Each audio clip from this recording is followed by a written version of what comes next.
In the winter of 1903, a woman disappeared into a hill in northern Vermont.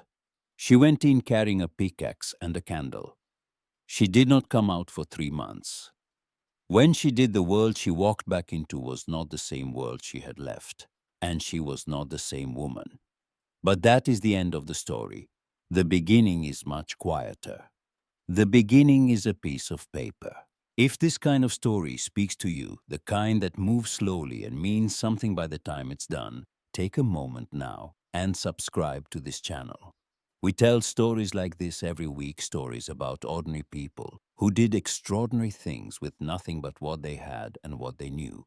Stay with us. This one is worth the time. The deed was a single sheet, brittle at the edges, folded twice. It described 10 acres in the northern foothills of the Green Mountains, in a township so small it did not appear on most maps of the state. The land was registered to Hollis James Cade, deceased and transferred upon his death to his surviving spouse, Willa Cade Thurston, of the same township. The document did not mention that 9 of those 10 acres were a steep hillside of exposed granite and hard-packed clay that shed loose shale in the spring and held snow until June. It did not mention that the remaining acre was a grudgingly flat piece of ground, upon which sat a cabin that appeared to be in a state of continuous apology for its own existence. The deed was a legal fact. The land was a different kind of truth. Willa stood at the edge of the clearing on a morning in late September and looked at what her husband had left her. The cabin was built of unpeeled logs chinked with a mud mixture that had long since dried and crumbled, leaving thin gaps between the timbers where the wind could enter at will. The roof was a patchwork of wooden shakes and rusted tin. The single window, a luxury that Hollis had been proud of, held a pane of glass so thin that frost had already begun to etch faint crystalline patterns across its surface, though the first hard freeze was still weeks away. The door hung slightly crooked on leather hinges. The chimney, built of stacked fieldstone, leaned 2 degrees to the south, as though it too had given up on standing fully upright. Hazel, the old shepherd dog, walked ahead of Willa into the clearing. She was 10 years old, gray around the muzzle, slow in the hips. She had been Hollis's dog first, had followed him everywhere with the patient devotion that dogs reserve for people who do not entirely deserve it.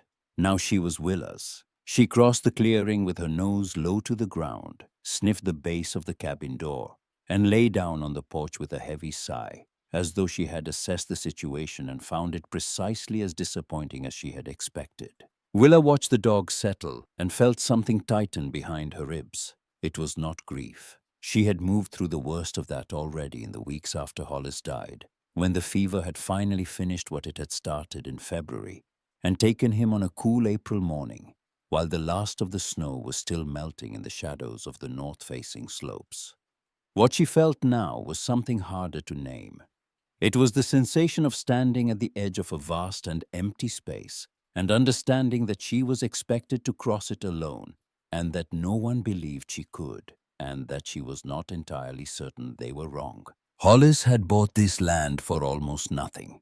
He had been told it was worthless by the man who sold it to him, a fact that should have served as sufficient warning.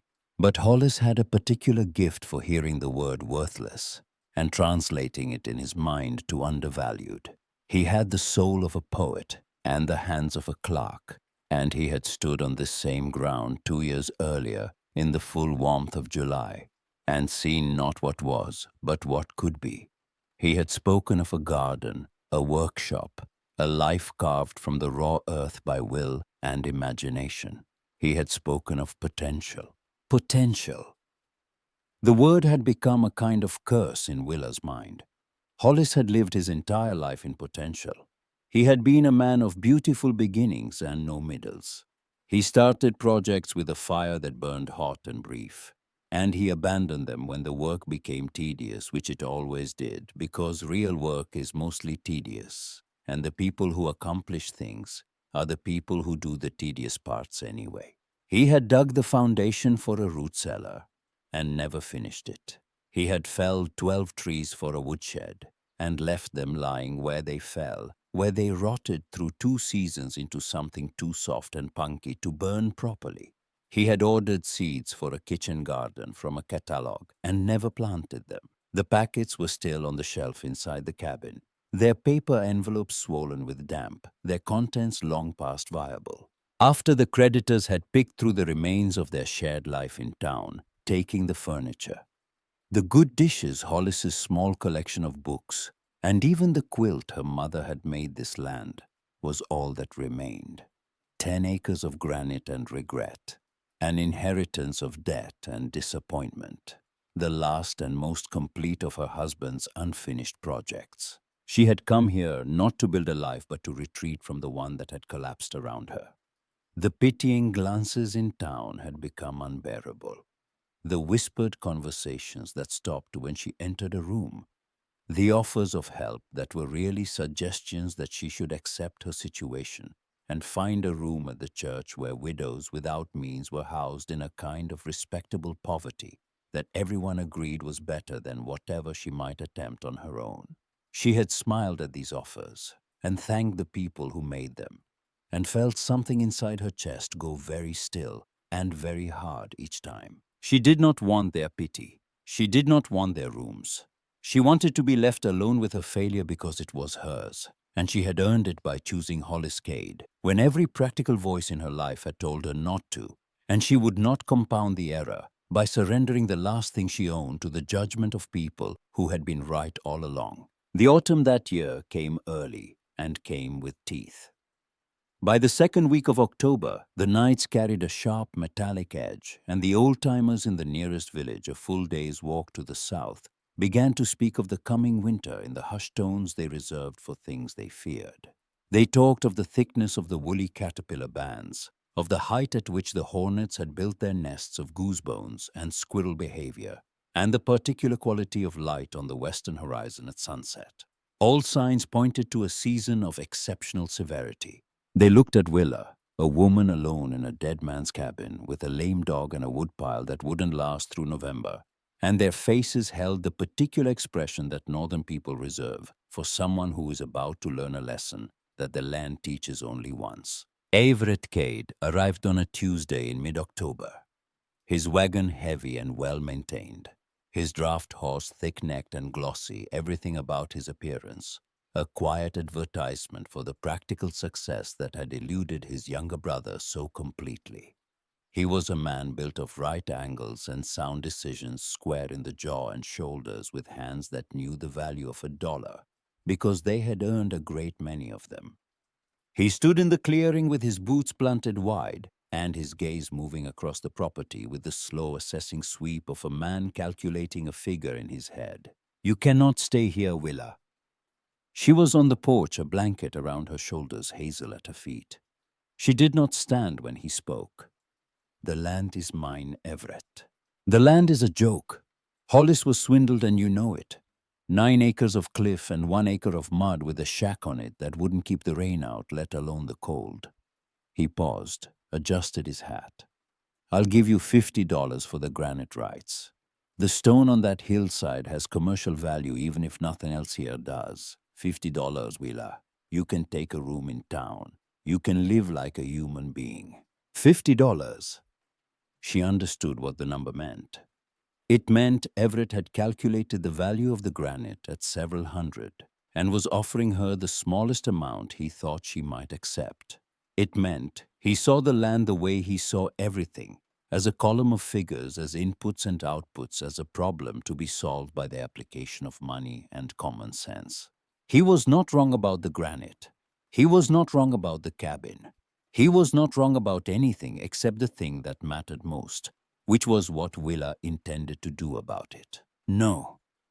His face did not change. He had expected this. "The first hard freeze will change your mind, or it will kill you. Either way, the offer stands." He climbed back onto his wagon. The springs creaked under his weight.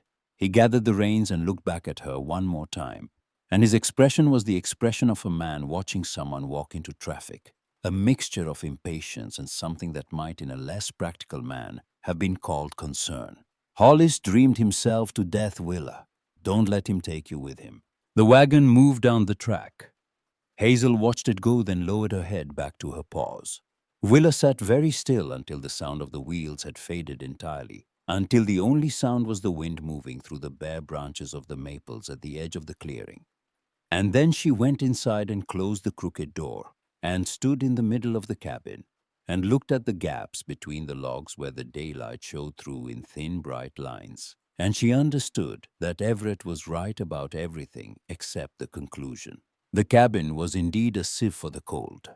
She spent her days trying to seal the gaps, pushing moss and mud into the cracks between the logs, a task that felt like trying to hold water in a basket. The wind was patient and creative. Every time she sealed one gap, it found another whistling through the new opening, with what seemed like personal satisfaction. At night she lay under every blanket she owned, and listened to the timbers groan and pop as the temperature dropped. And Hazel pressed against her side the old dog's body heat, a small but measurable contribution to her survival. The woodpile against the north wall of the cabin was a sad and inadequate thing. She had counted the pieces. She had estimated the rate of consumption. She had done the arithmetic, and the arithmetic was unambiguous. There was not enough wood to last through December, let alone through March.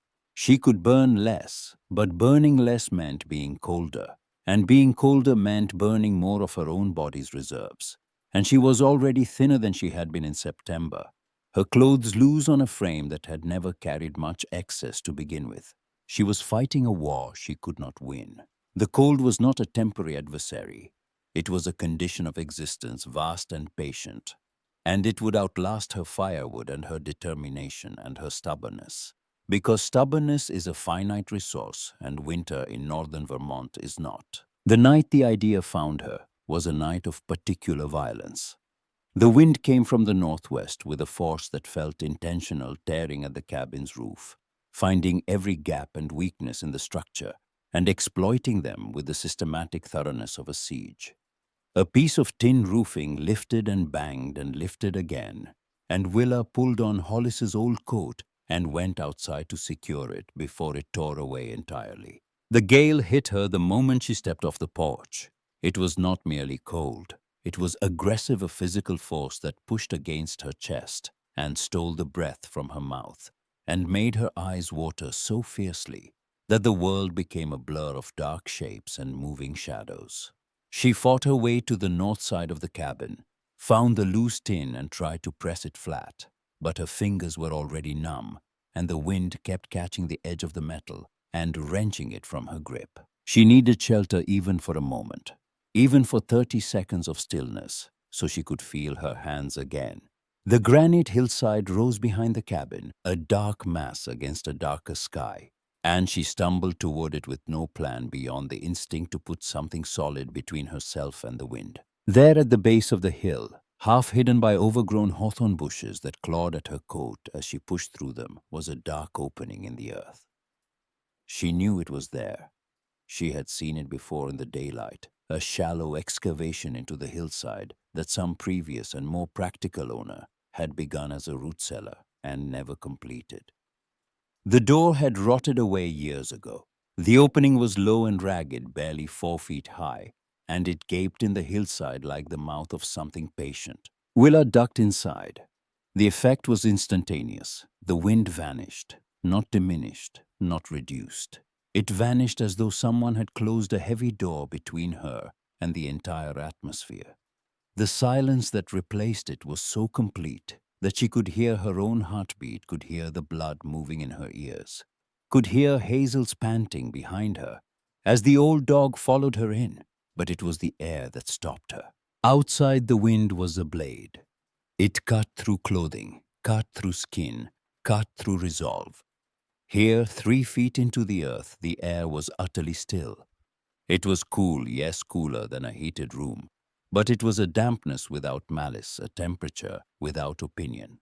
It did not cut, it did not push, it simply was. She took another step into the darkness. Her hand found the wall damp earth packed over stone, and she pressed her palm flat against it.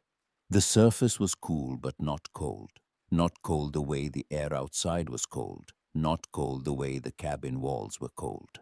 It was a different temperature entirely, a temperature that seemed to belong to a different season, a different argument about what the world was supposed to feel like in late October in the mountains of Vermont. Hazel walked past her deeper into the shallow cellar, turned once and lay down on the earth floor. She did not shiver. She did not press herself into a tight ball the way she did in the cabin at night. She lay on her side with her legs extended and her breathing slow, and she closed her eyes, and she looked for the first time in weeks comfortable. Willa stood in the darkness and listened to her dog breathe, and she remembered something. It came to her not as a thought, but as a sensation, a physical memory stored in the body rather than the mind. She was 6 years old. She was in her grandmother's root cellar in the valley below Camel's Hump, and the old woman was beside her kneeling in the dark earth, her hands buried to the wrist in the soil where the carrots and turnips were stored. The earth has its own breath, Willa. Her grandmother's voice was low and rough, a voice seasoned by decades of Vermont winters. It breathes out cool in the summer. It breathes out warm in the winter.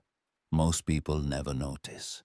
They're too busy fighting what's up top to pay attention to what's down below. She had smiled at her grandmother and nodded and understood nothing. It had been a summer afternoon. The concept of cold was abstract. The cellar was a place where vegetables lived in the dark and came out covered in dirt, and her grandmother was an old woman who said poetic things about soil, and that was all it was. Now standing in a collapsing root cellar at the base of a granite hill, with the worst winter in a generation bearing down on her, she understood it as something else entirely. Not poetry, physics. The ground beneath her feet, the enormous mass of rock and clay and compacted earth that formed the hill beside her cabin, was a thermal battery. It absorbed the warmth of the sun through the long days of summer, stored it deep in its mass and released it slowly, grudgingly across the cold months, maintaining a temperature far more stable than the violent swings of the world above ground. The air in this cellar was not warm, but it was not hostile. It was neutral, a baseline, a starting point from which warmth could be built, rather than a deficit from which it could never be recovered. She stood very still. Hazel breathed.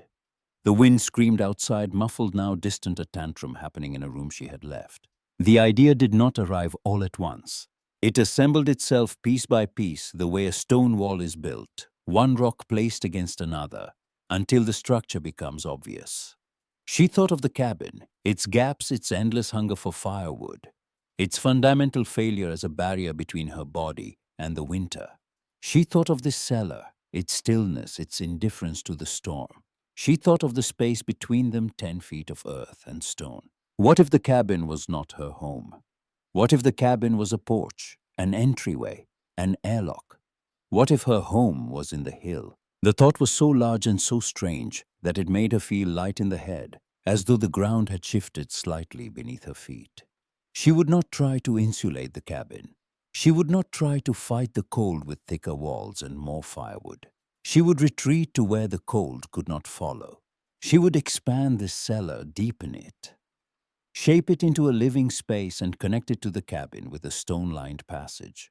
She would live in the earth the way a seed lives beneath the frost, the way a fox lives in its den. She would let the hill protect her. Everyone already thought she was a fool. This would confirm it. This would make her the mad widow on the hill, the mole woman. The cautionary tale they told around their own warm hearts. She knew this with absolute certainty, and she found that she did not care.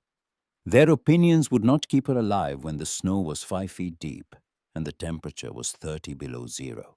Their pity could not be burned in a stove. Their common sense had not built a single wall between her and the wind. Only work would do that.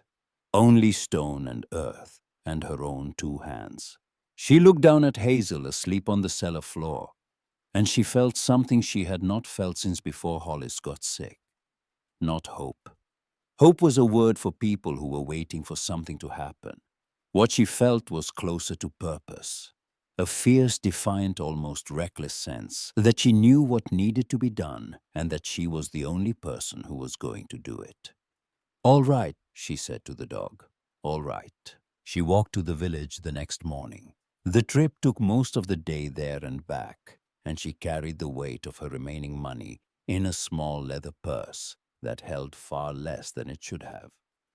Phineas Greer's general store was a low-ceilinged room that smelled of sawdust-cured meat and the particular metallic tang of iron hardware.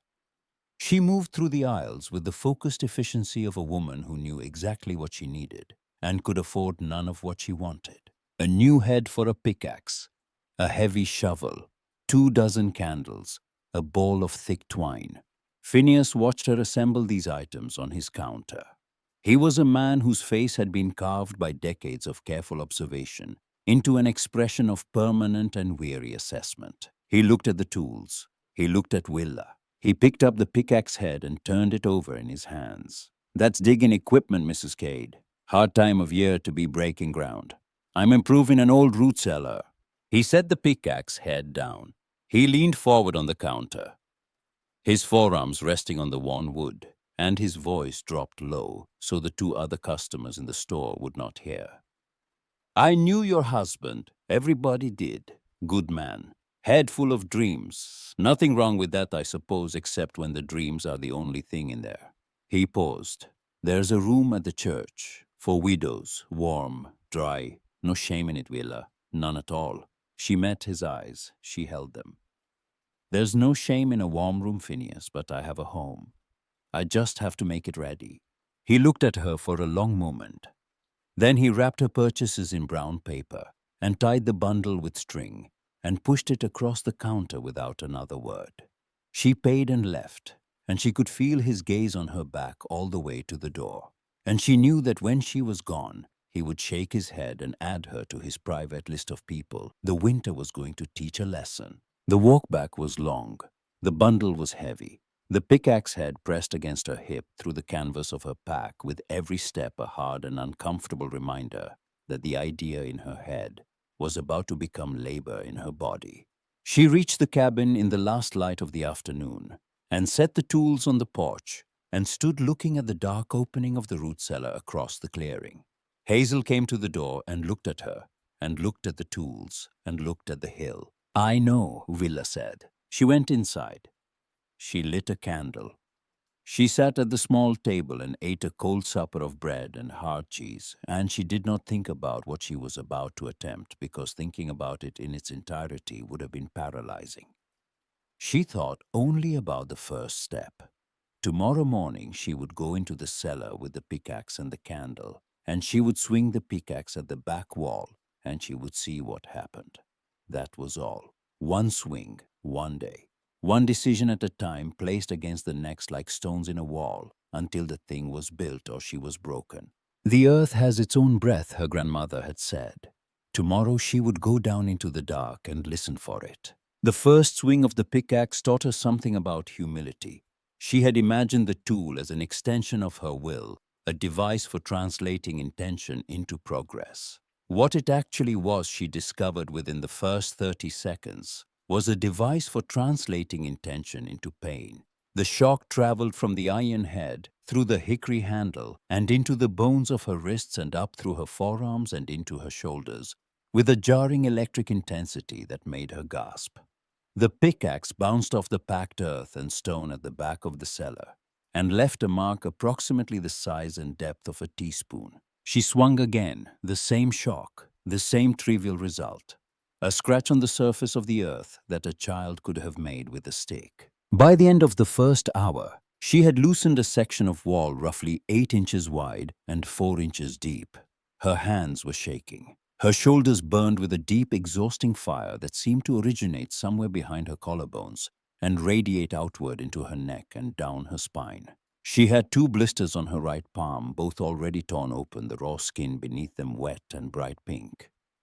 Hazel sat at the entrance to the cellar and watched her with an expression that on a human face would have been called skepticism. She worked until the candle burned to a stub.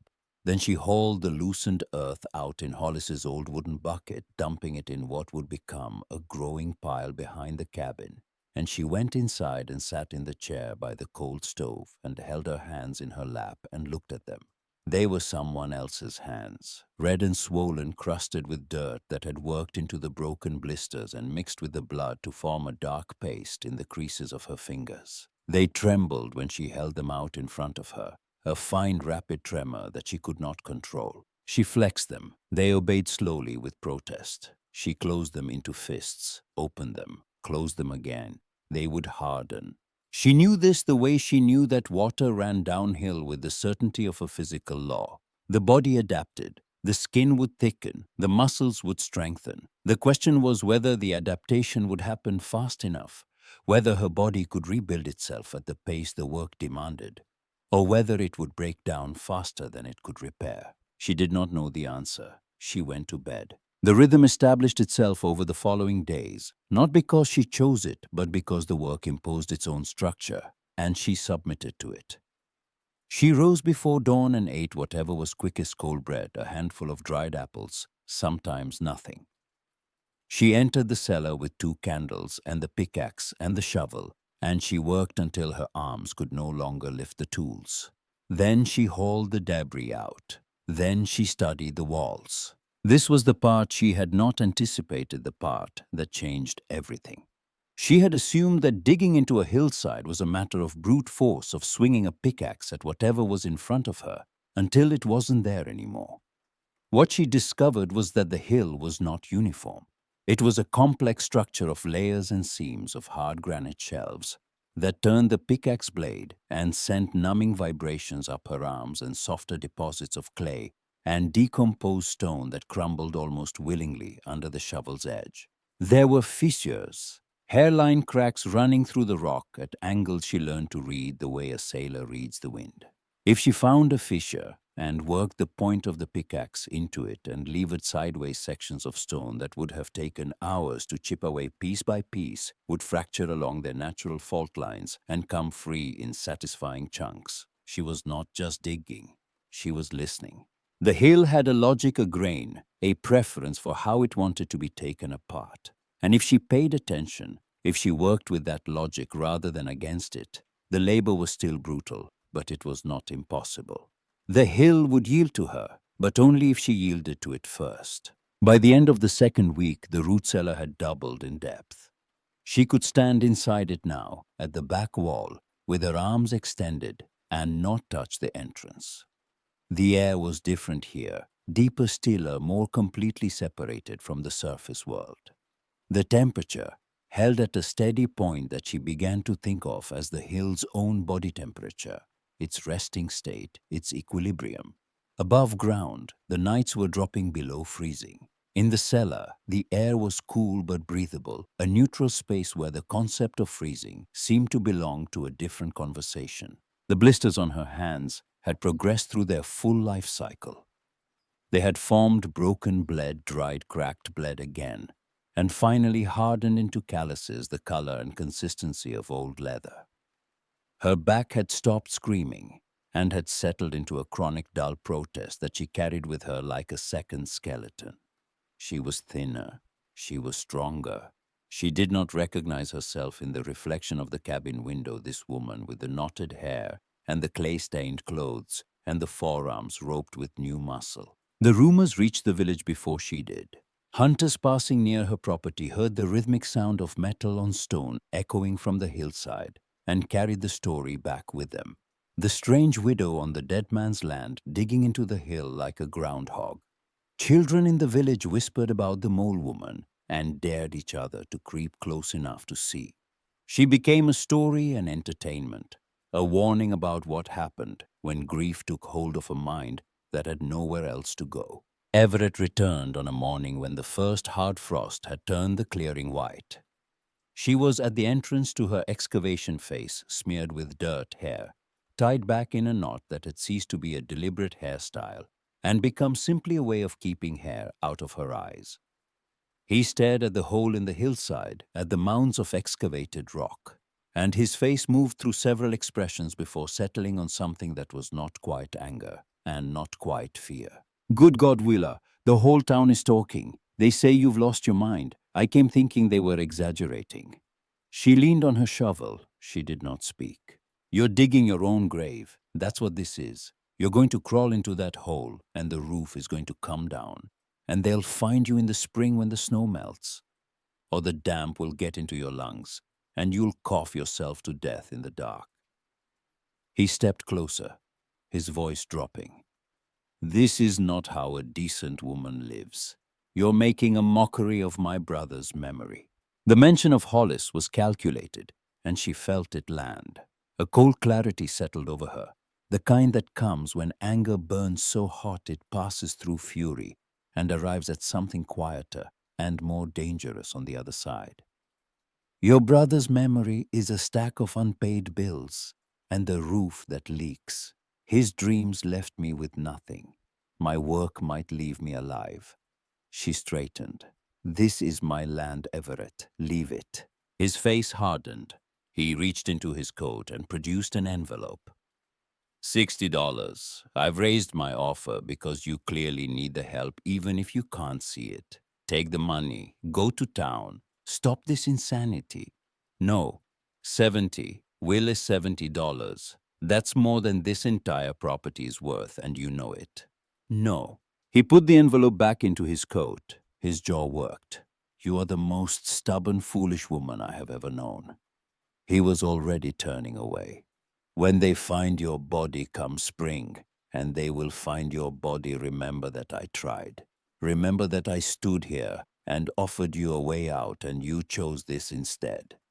His gesture took in the hole, the cabin, the hill, the entire failed enterprise of her existence. "My offer stands. It will always stand. Because you will come to your senses, or you will not survive to need them." She watched his wagon until it disappeared around the bend in the track. Then she turned back to the hill. The pickaxe was where she had left it, leaning against the entrance stones. She picked it up. She went back to work. The sound of iron striking rock filled the clearing with its steady rhythm, and it was the only answer she had, and it was enough. November deepened. The days shortened. She worked by candlelight more than by daylight, now the small flames throwing long shadows on the walls of her growing chamber that danced and shifted as though the room were breathing. The chamber was beginning to take shape, a rough rectangle approximately 10 feet square, the ceiling just high enough for her to stand upright if she kept to the center where the natural curve of the stone rose highest. The walls were uneven, following the contours of the rock rather than any blueprint, and they would need to be lined with fitted stone to prevent collapse. But the space was real. It existed. She had made it exist by the application of nothing more than labor and stubbornness, and an idea that she still could not fully explain to anyone, including herself. Now came the dangerous part. The chamber was inside the hill. The cabin was outside it. Between them lay 10 feet of earth and stone, and she needed to put a passage through it. A tunnel, a connection between the world above ground and the world below it. An umbilical cord between the place where winter ruled and the place where the earth breathed its deep, slow, indifferent breath. She used Hollis's old logging saw to cut a low-arched opening in the back wall of the cabin, just above the crude stone foundation. The logs resisted, and the saw blade dulled quickly in the dense wood, and she had to stop twice to sharpen it with a file that she worked with hands so callous they could barely feel the metal. Then from inside the cabin, she began to dig horizontally into the hillside. The tunnel was the worst of it. The cellar excavation had been difficult, but it had been open at one end with room to swing the pickaxe and space to maneuver.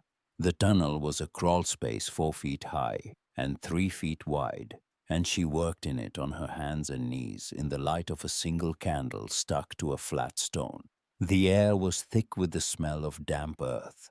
The walls pressed close on either side. The ceiling was inches from her head, and she could hear the weight of the ground above her, could feel it in her imagination as a physical pressure, tons of rock and soil held in place by nothing more than the structural integrity of clay and the fitted stones she wedged into place as she advanced. She shored up the tunnel as she went using flat stones she had collected from the hillside and stacked near the cabin over the preceding weeks. She placed them with a care that approached devotion, fitting each one against its neighbors, filling the gaps between them with a thick slurry of clay and sand that she mixed in the bucket and applied with her bare hands. Every stone was a decision. Every gap was a judgment. Too loose and the wall would shift under the weight of the earth. Too rigid and it would crack rather than flex when the ground above it settled. 3 feet into the tunnel, a section of roof collapsed. It happened without warning. A sound like a heavy sigh, a shower of dirt and pebbles, and then a cascade of loose earth that buried her arms to the elbows and filled her mouth and eyes with grit. She scrambled backward, coughing, spitting, her heart hammering so violently that she could feel her pulse in her teeth. She backed out of the tunnel and sat on the cabin floor and shook, and the shaking was not from cold. Hazel came and stood beside her and pressed her grey muzzle against Willa's shoulder. "I know," Willa said. Her voice was a whisper. "I know." She sat for a long time. The candle in the tunnel had been buried. The opening in the cabin wall exhaled a faint breath of cool, damp air that smelled of raw earth and something mineral and old. She looked at her hands. They were steady now, though they hadn't been a moment ago. She looked at the tunnel entrance. She looked at Hazel. She could stop. She could seal the opening, reinforce the cabin as best she could, and take her chances with the winter. The way every other person in these hills had always taken their chances with firewood and thick walls, and a prayer that the cold would relent before the wood ran out. She could accept that the idea had been a fantasy, a grief-born delusion, and she could retreat to the village and take the room at the church and spend the winter in the company of other women whose lives had not turned out the way they expected. She closed her eyes. In the darkness behind her lids, she was 6 years old, sitting on the cool earth floor of her grandmother's root cellar, surrounded by the smell of stored carrots and damp stone. Her grandmother's hand was on her shoulder. "The earth has its own breath, Willa." The words rose up from a depth she hadn't known she carried, and they were not a memory anymore. They were a floor to stand on. She opened her eyes. She lit a new candle. She crawled back into the tunnel and began to clear the collapsed section. And this time she shored it more carefully, using larger stones, bracing them with flat pieces of granite that she wedged into the earth above like keystones in an arch. It took her 6 hours to advance 10 inches. It did not matter. She advanced. Phineas Greer became her single thread to the world outside. Every 2 weeks, she walked to his store for supplies. Candles, flour, salt, a piece of bacon when she could afford it. He had stopped asking about her project. Instead, he studied her when she came in. Her hands, her posture, the new hardness in her face and the new leanness in her frame, and whatever he saw in these observations he kept to himself. He rang up her purchases and wrapped them in brown paper and pushed them across the counter, and their exchanges were brief and practical, and never touched on the subject of the church or the room for widows. One afternoon in late November, as he was weighing out a pound of salt, he spoke without looking up.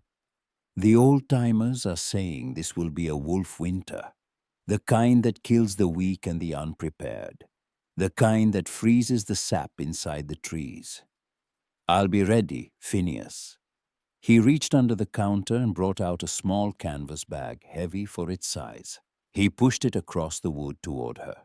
"Take these on the house." Inside were a dozen thick iron spikes, hand-forged, each one about 5 inches long.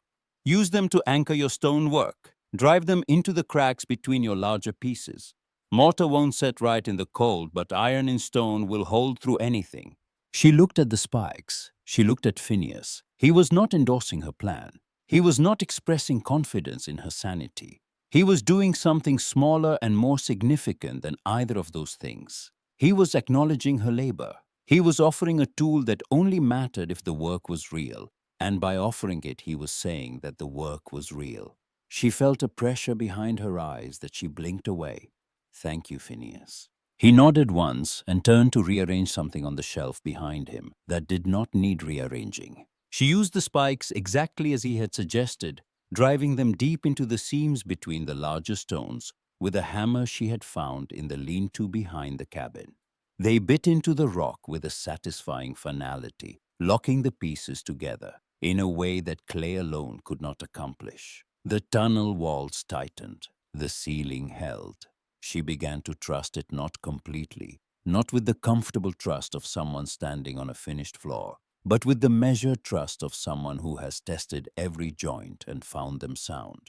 The tunnel grew 5 feet, 6, 7. She could see nothing at the far end, only darkness and the faint shimmer of the candle reflecting off damp stone. But she could feel the air changing as she advanced, could feel it becoming stiller, calmer, more completely separated from the drafts and currents of the surface world. She was moving toward the chamber. She was closing the gap. On the 23rd day of November, her pickaxe broke through the final inches of earth and struck empty air. She felt the resistance vanish, felt the tool swing forward into nothing, and a breath of air came through the opening. Cool and still, and carrying the particular mineral smell she had come to associate with the deep interior of the hill. She widened the hole with the shovel, pulling the loose earth back toward her, and she pushed the candle through the opening and watched its flame lean slightly, and then straighten, and then burn absolutely motionless in the still air of the chamber beyond. She crawled through. The chamber was as she had left it, a rough stone room in the dark heart of the hill, its walls uneven, its ceiling low, its floor packed earth. But now it was connected. It was no longer a dead end, a pocket in the rock. It was the end of a passage, the destination of a journey that began in the cabin above, and standing in it she understood for the first time that what she had been building was not a room. It was a system, a relationship between two spaces, the cabin and the chamber, connected by a corridor that would allow air to move between them, that would allow heat to be drawn down from a stove above and retained by the massive insulating walls of the earth below. The cabin would breathe cold air in, the tunnel would carry it down, the chamber would hold it and warm it and keep it. The hill would do the rest. She sat on the earth floor and pulled her knees to her chest and let the tears come. They were not tears of sadness. They were the kind that come when the body finally releases a tension it has been holding so long that the holding itself had become invisible. Hazel was beside her, having navigated the tunnel with the careful dignity of an old dog who has decided that wherever her person goes, she goes too, regardless of the indignity of crawling. The dog leaned against Willa's side, and the weight was warm, and the air was still, and the silence was absolute. She had weeks of work remaining. The stove had to be moved piece by heavy piece through the tunnel and reassembled in the chamber. The chimney had to be constructed, sections of stovepipe fitted together and run up through a vent. She would chip through the ceiling and out the surface of the hillside and anchored to the granite with Phineas's spikes. The cabin had to be sealed, its door and window packed with rags and snow, its function reduced from shelter to vestibule. But the passage was complete. The connection was made. The two worlds were joined. She wiped her face with the back of her hand, leaving a streak of mud across her cheekbone. She looked at Hazel. "We're going to make it."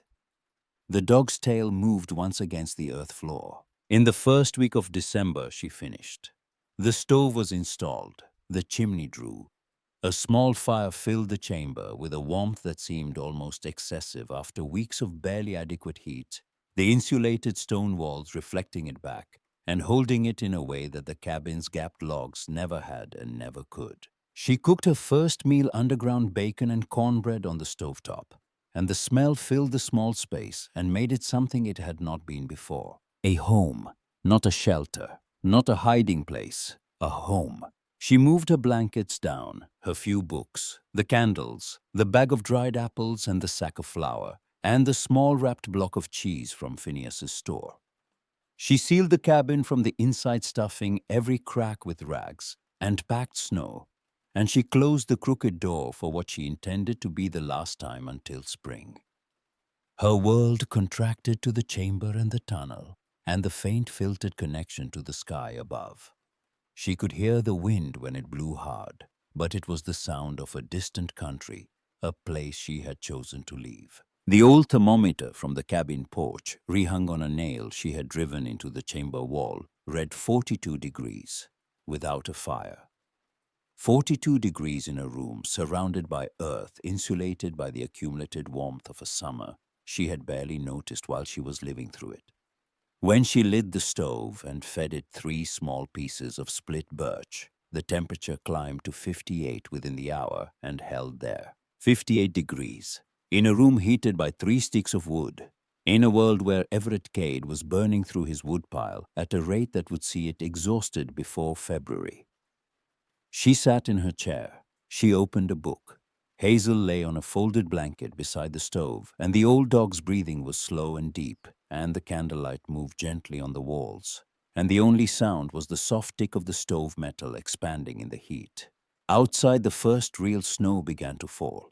It fell quietly without wind, the flakes large and slow covering the clearing and the cabin, and the hillside in a layer of white that smoothed the rough edges of the world, and buried among other things the evidence that anyone had ever dug a hole in the side of a granite hill in northern Vermont and crawled inside and refused to come back out. The blizzard arrived on the solstice, and it did not arrive gently.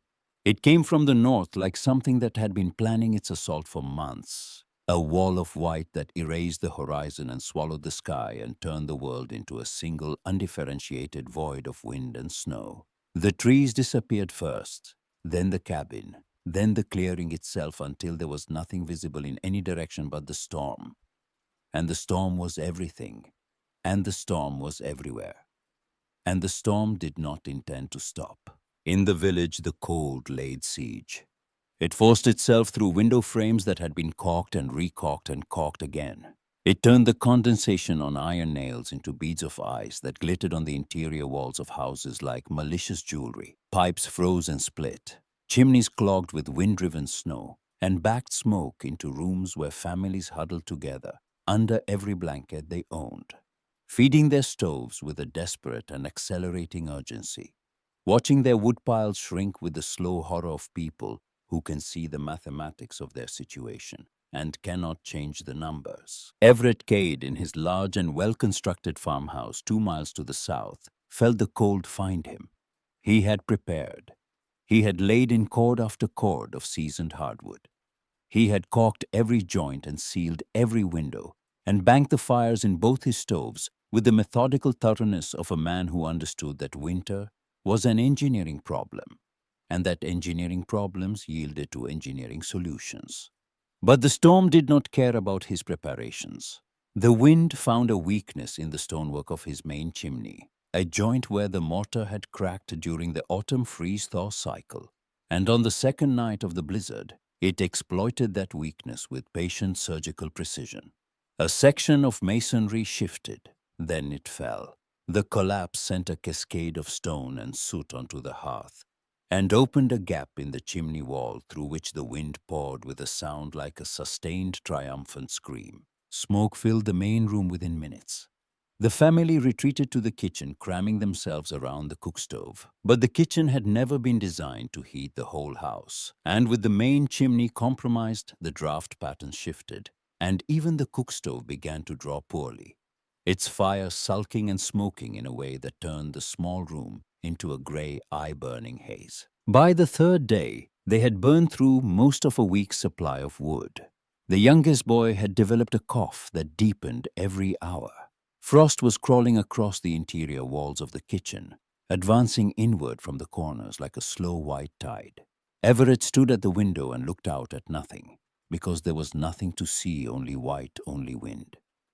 And he understood with the clarity that desperation brings that his fortress had been breached, and that the breach could not be repaired until the storm ended, and the storm showed no sign of ending. He thought of his neighbors, but his neighbors were in no position to help anyone. The roads were buried under drifts that reached the eaves of the lowest buildings. The village was a collection of isolated outposts, each one fighting its own private war against the same implacable enemy. And then a thought surfaced, unwelcome and insistent, pushing up through his exhaustion the way a stone pushes up through thawing ground. He thought of Willa. He thought of the hole in the hillside and the piles of excavated rock, and the look on her face when she told him His brother's memory was a stack of unpaid bills. He pictured her frozen in that flimsy cabin, a grim and self-inflicted tragedy another body the spring would reveal. A part of him registered something that was not satisfaction exactly, but was closer to satisfaction than he would have admitted. But a deeper part, the animal part, the part that was watching his son cough and his woodpile dwindle and his chimney pour cold air into his home, thought simply, her cabin is closer than anything else. Maybe there is wood. Maybe the structure is still standing. Maybe there is something there that can be used. It was a journey of pure desperation. He wrapped himself in every piece of clothing he owned, layer upon layer, until his arms stood out from his body at awkward angles, and he pushed open the kitchen door and stepped into the storm. The cold hit him like a physical blow. It stole his breath and froze the moisture in his nostrils and turned the exposed skin of his face into something that felt less like skin and more like a thin, brittle shell stretched over the bones beneath. He leaned into the wind and began to walk. It took him nearly 2 hours to cover the half-mile. The snow was waist-deep in the open stretches and chest-deep where the wind had built drifts against the tree lines. Every step was an excavation, a process of lifting one leg free of the snow and plunging it forward and then dragging the other leg after it through the trench the first had made. His world shrank to the next step and then the step after that and then the step after that. An infinite regression of effort that led eventually to a clearing he almost did not recognize. The cabin was nearly buried, a lopsided mound of white with only a corner of the roof visible like the prow of a ship sinking into a frozen sea. No smoke from the chimney, no light in the window, no track, no path, no sign that any living thing had been here in days or weeks or ever. She was dead. He knew it with a certainty that settled over him like the cold itself. The foolish, stubborn, impossible woman had crawled into her hole in the ground, and the ground had taken her. And he was going to die here too in this clearing, because he did not have the strength to make the return trip, and there was no shelter here, and the wind was taking the last of his warmth with the methodical efficiency of a thief emptying a house. He slumped against the snow-covered wall of the cabin. His legs would not hold him any longer. His hands were beyond feeling. His vision was narrowing, the edges going gray, and the gray was not unpleasant. It was soft. It was warm almost. And he understood that this was the cold's final trick. This counterfeit comfort, this gentle lie that the body told itself when the body was finished. His eyes half closed registered something. A dark line against the white. Near the back of the cabin, rising from a mound of snow on the hillside, a crooked black shape. A pipe, a stovepipe, and from its opening a thin, almost invisible shimmer of heat haze barely distinguishable from the falling snow, but there. Present, real. Smoke meant fire. Fire meant life. The confusion was enough to pull him back from the gray edge. He forced himself upright. He staggered along the cabin wall toward the back where the wind had scoured the snow slightly lower, and he saw the top of the rear wall, and below it a dark arched opening that he had never noticed before. Low, narrow, lined with fitted stone. It looked like the entrance to an animal's den. He fell to his knees and crawled inside. The wind stopped. It did not diminish. It did not fade. It stopped as though he had crossed a border into a country where wind did not exist. The silence was so sudden and so complete that his ears rang with it a high, thin tone that was the sound of his own nervous system adjusting to the absence of input. The air was cool, but it was not cold. It did not bite. It did not cut. It rested against his skin with the neutral pressure of water in a still pond. He crawled forward. His frozen hands found smooth stone on either side, carefully fitted, solidly braced. The passage was narrow and low, and he moved through it on his elbows and knees. And with every foot he advanced, the air grew warmer. Not warm, not yet, but warmer, in the way that moving toward a fire is warmer even before you can see the flames. There was a faint current, a breath of heated air moving toward him through the tunnel, and he followed it the way a man dying of thirst follows the sound of running water. The passage opened into a larger space, and in the soft glow of a single candle and the red pulse of a small iron stove, there was Willa. She sat in a wooden chair with a blanket across her lap and a book open in her hands. Hazel lay on a folded cloth beside the stove, the old dog's ribs rising and falling in the slow rhythm of deep sleep. A pot of something sat on the stovetop, and the smell that rose from it was so ordinary, so impossibly domestic, stew, onion, salt, a bay leaf, that Everett felt his mind refused to process it. The walls were stone-fitted and braced and solid. The ceiling was low but even. The air was warm, not survivably cool, not barely adequate, warm, comfortably, undeniably warm, in a way that his own compromised farmhouse had not been for 2 days. She looked up from her book. Her expression was not surprise. It was the expression of someone who has been expecting a knock at the door and has finally heard it. He looked at her. He looked at the walls. He looked at the stove, at the small stack of firewood beside it, a stack larger than what remained at his own house. He looked at the candle burning without a flicker in the absolutely still air. He looked at the old dog sleeping with her legs extended loose and unguarded, the way dogs sleep when they are safe. His mouth opened. His frozen lips cracked and bled. The word came out as a ragged whisper, barely a sound at all. How? Willa closed her book. She marked her place with one finger. The hill is warmer than the wind, Everett. I just decided to live in the hill. He sank to the floor. The last of his strength left him the way water leaves a cracked vessel, all at once and completely. He sat on the packed earth with his back against the stone wall, and his legs extended in front of him, and he wept. He wept from cold. He wept from exhaustion. He wept from relief.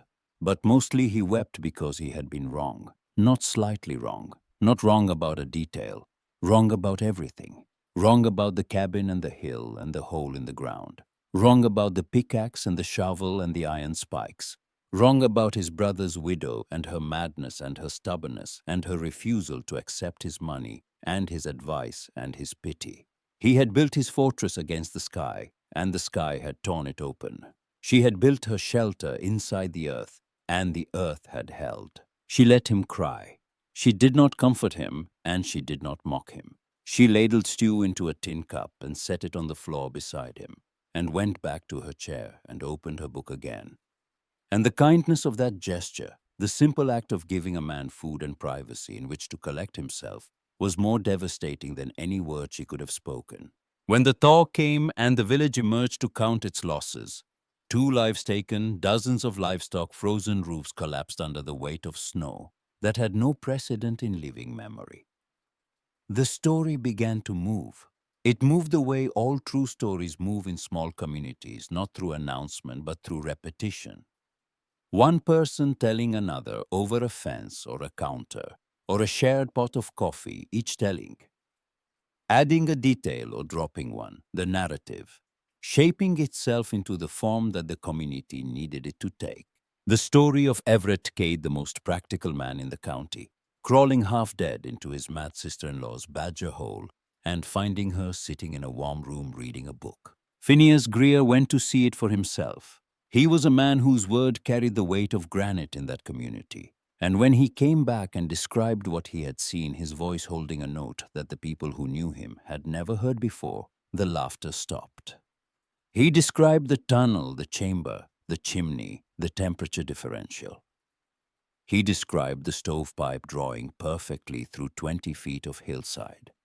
He described the thermometer on the wall reading 56 degrees, while the air outside was 9 below zero. He described Willa Cade sitting in a chair with a dog at her feet, alive and well, and not remotely interested in being congratulated. The name changed. The mole woman became the hill woman, and the change was not merely linguistic. It was a recalibration, a public acknowledgement that what had looked like madness from the outside had been from the inside something else entirely. Farmers came to see the passage. Young couples planning to build came to study the construction. They asked questions that Willa answered with the same economy she brought to everything short. Sentence-specific details. No rhetoric. She showed them the stonework and the chimney angles, and the way the tunnel trapped cold air in its lowest section, and let warm air rise past it. She showed them the iron spikes driven into the seams between the stones. She did not tell them what to think. She showed them what she had done and let the showing speak. Within 2 years, 3 families in the township had built variations of what people had begun to call the passage. Small subterranean chambers connected to their main houses by insulated stone tunnels, used for winter storage, for emergency shelter, for the simple and profound comfort of knowing that somewhere beneath their feet was a place the cold could not reach. The designs varied. Some were larger, some were deeper. Some incorporated features Willa had not thought of, improvements that the specific conditions of each site suggested. But the principle was the same. The earth holds warmth. The earth is patient. The earth does not fight and does not need to be fought. It simply has to be listened to. The years turned.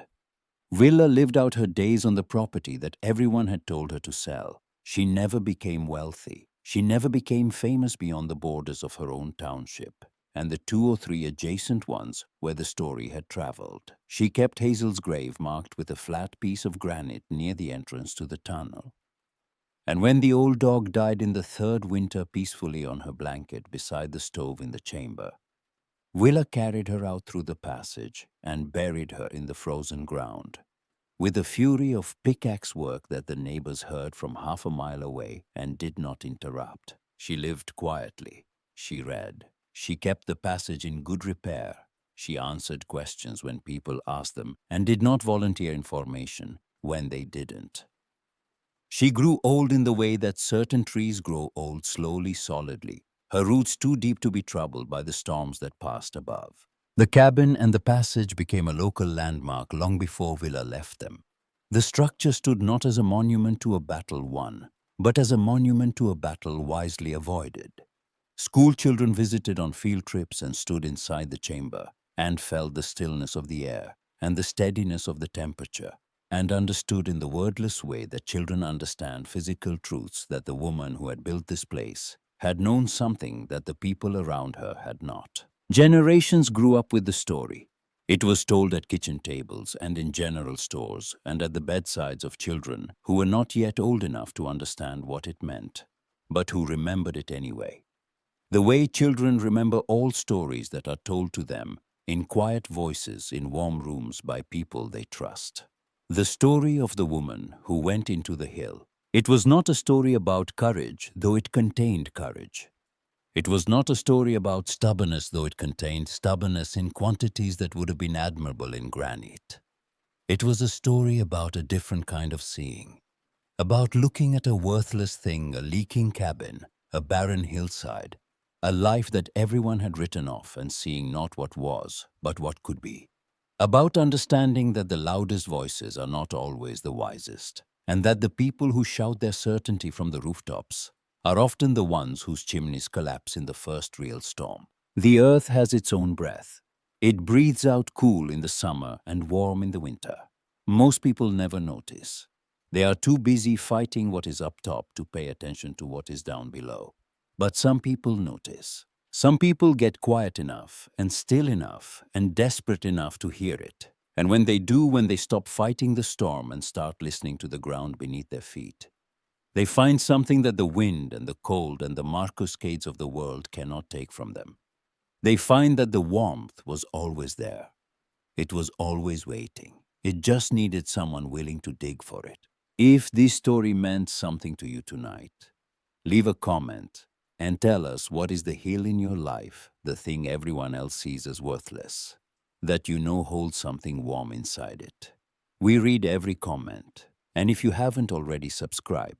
We'll be here next week with another story told slowly, meant for the quiet hours. Sleep well.